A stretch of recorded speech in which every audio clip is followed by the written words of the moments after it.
Jarno, preman kampung sing kakean utang lan pengen sekti mandraguna, nekat nuruti sarane dukun sesat. Dheweke kudu nyolong tali pocong mayit sing mati ing dina Selasa kliwon kanthi cara digigit. Mari kasil nyolong, uripe Jarno ancur lebur. Saben wengi sing duwe tali teka menyang omahe, ora mung ngetok, tapi njaluk bagian awak sing ilang kuwi dibalekake.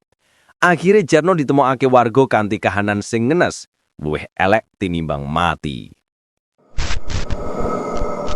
Jenenge Jarno, wong gewe iki bajingan tengik nek ning nampung.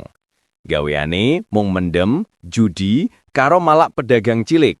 Tapi jenenge wong main judi ora ana critane sugih. Jarno kalah telak. Utange numpuk ning rentenir lan dheweke wis diancam bakal dibolongi ndase nek ora nyesaur utang nyero seminggu. Asu, kalah maneh bangsat. Jarno bengok karo banting kartu remi ning pos ronda. Botol arak ning sandinge wis kosong. Kancane si Klower mung ngingok karo nyedot rokok kelembak menyan. Kowe iki kakian polah no, nek pengen sugih instan utawa kebal bacok ben wani ngadepi rentenir, mending sowan ning Mbah Suro. Mbah Suro iku dukun ireng ning perbatasan desa. Tanpa mikir tawa, Jarno langsung budal bengi kuyuga. Tekan kono, Mbah Suro sing matane wis picek siji mung guyu cekikikan. Kowe pengin slamet ta le? Pengin sugih lan sekti? Takone Mbah Suro, suarane serak kaya wong keselek krikil. Iya mbah, piye carane? Tak lakoni kabeh, pokoke aku iso mbalik modal lan ora wedi dibacok wong, saure Jarno mantep. Golekno aku tali pocong, tapi dudu sembarang tali.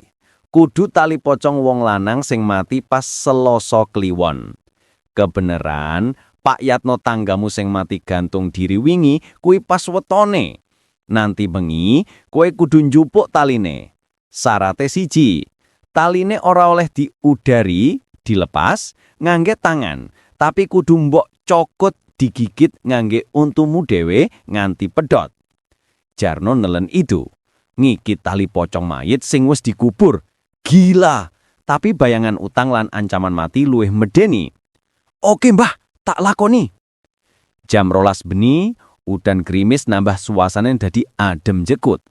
Jarno wis ning kuburan umum desa. Sepi nyenyet, mung suarane kodhok lan jangkrik sing krungu. Kuburane Pak Yatno isih anyar, tanah isih habang lan teles.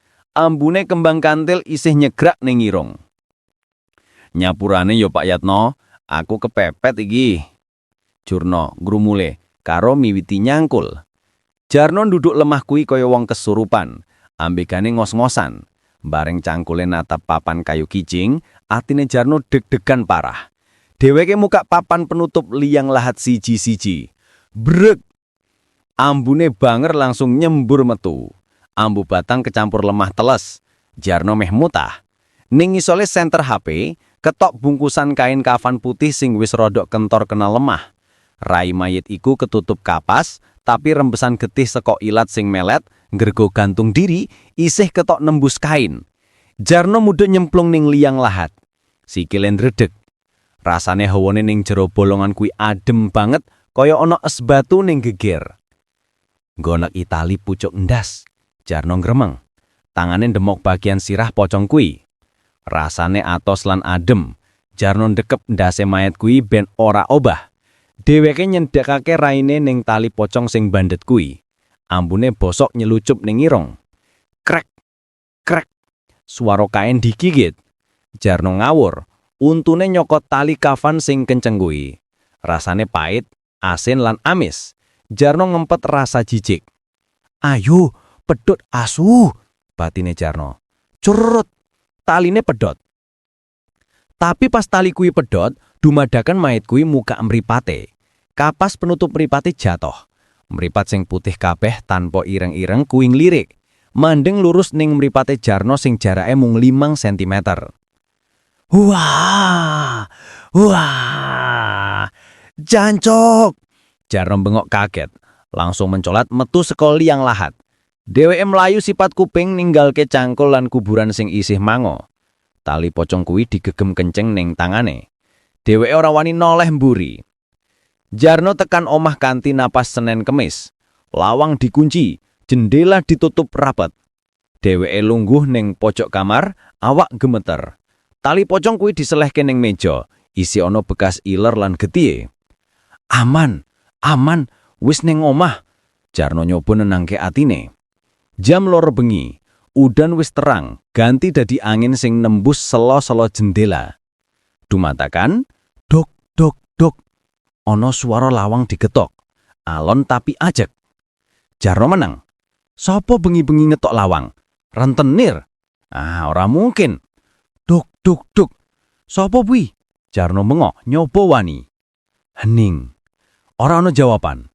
Tapi sedetik bar kuwi, ironge Jarno nyiom ambu sing familiar. Ambu banger. Ambule lemah kuburan. Ambu kapur barus. Srek, srek, srek. Suara kaya karung beras diseret ning joben omah. Suara kuwi nyedak ning arah kamare Jarno. Jarno ngintip saka bolongan kunci. Matane Jarno melotot. Ning ruang tamu sing remeng-remeng ana sosok putih ngadeg ning pojokan. Pocong. Tapi pocong kuwi ora loncat. Dheweke ngambang lan tali ning dase ucul. Kain kafane melorot nampilake rai sing hancur, ilate melet dawa sak dodo lan mripate putih mbelalak. Jarno. Suarane dudu suarane manungsa. Suarane kaya angin sing liwat guwa, berat lan gemeo. Jarno. Balekno taliku. Jarno mundur, nabrak lemari. Mudar aku, setan, minggat to kowe. Jarno nyawat botol arak ning arah lawang. Perang. Sosok kuwi ilang. Jarno ambegan lega. Pikirane wis mulai kacau. Paling mung halusinasi mergo aku kaken ngombe. Jarno nyoban turu. Kemulan sarung nanti nutupi ndase. Lagi wae arep merem, dumadakan krasa ana sing demok sikile. Adem banget. Jarno muka kemul alon-alon. Ning ujung sikile, pocong Pak Yatno iku lungguh. Raine pas banget ning arep raine Jarno. Ilate sing dawa kuwi nyentuh pipine Jarno. Telas lang amis. Balekno taliku, asu. Pocong kuwi bengok ning kupinge Jarno. Suarane banter banget nganti kupinge Jarno berdengong. Jarno semamput. Dino kedua, Jarno tangu awan kanthi awak loro kabeh. Dheweke mikir kuwi mung mimpi. Tapi pas ndelok meja, tali pocong kuwi isih ana, lan ning pipi Jarno ana bekas lendir garing sing ambune amis. Jarno wedi setengah mati. Dheweke mlayu ning omahe Mbah Suro. "Mbah, tulung aku. Pak Yatno ketutke aku terus. Aku mbalekno wae taline." Omahe Mbah Suro sepi. Pas Jarno mlebu, dheweke nemokake Mbah Suro wis mati kaku ning petarangan pitik, matane mendelik karo nyekel tali gantung. "Gusti Allah, Mbah Suro modar." Jarno tambah panik. Dhewek saiki dhewekan, ora ana sing iso nulungi. Bengi kedua luwih parah. Jarno ora wani turun ning jero omah. Dheweke mutusake turun ning pos ronda bareng wong-wong. Pikirane, setan ora bakal wani nek akeh wong. Ning pos ronda ana Pak RT lan Hansip sing lagi main gaple. "Tumben kue melu ronda no, biasane mengdem," sintir Pak RT. Jarno mung meneng raine pucet. Jam 1 bengi, Pak RT pamit nguyuh ning pong wit gedang buri pos. "Jos wis wae Pak, ndak dicaplok demit," guyone Hansip. 5 menit, 10 menit, Pak RT ora balik-balik. Pak RT ki nguyuh apa ngising? Hansip medumel. Dumadakan, saka arah wit gedang, Pak RT melayu kenceng banget karo katone isih melorot. "Tulung, ana pocong!" Jarno langsung ngadik, jantunge hampir copot.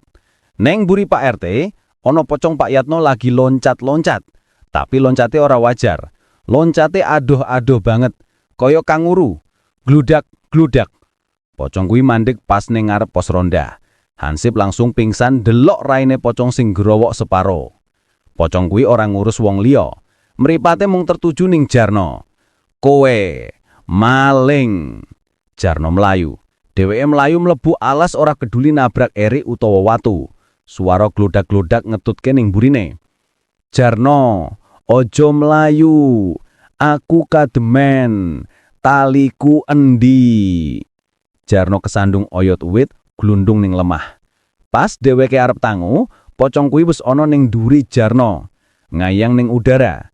Kain kafane sing kotor nglembreh ning raine Jarno. "Ampun, Pak, ampun. Sesok tak balekno. Ojo pateni aku." Jarno nangis gerung-gerung nguyuh ning katok saking wedine. Pocong kuwi guyu. Guyune cekikikan nyaring. "Telat. Kowe wis ngganggu turuku." Pocong kuwi nyemburke cairan ireng saka camunge, ngenani matane Jarno. "Ah, mataku panas, Cuk, panas." Esuk-esuk warga desa geger. Jarno ditemokake ning tengah kuburan Pak Yatno. Kahanane ngenes pol. Matane Jarno bengkak lan abang getih wis ora iso ndelok. Cangkeme kebak lemah kuburan. Tangane nyakar-nyakar nisan Pak Yatno nganti kukune copot kabeh. "Balekno, iki taline. Ampun, Pak, ampun." Jarno ngoceh dhewe. Gunyu-gunyu banjur nangis. Tali pocong sing dicolong mau ditemokake ning jero cangkeme Jarno. Dijajelne peksa nganti Jarno meh keselak. Warga sing ndelok padha gila lan wedi. Wiwit kedadian kuwi, Jarno dadi wong edan ning kampung. Saben dina Jumat Kliwon utawa Selasa Kliwon, Jarno bakal bengok-bengok karo nutupi ndase. "Aja dicokot, aja dicokot. Poconge teko. Poconge njaluk mata." Ora ana siji-siji wong sing wani nyedaki Jarno maneh. Lan kuburane Pak Yatno, warga mutuske ngecor beton ning ndhure.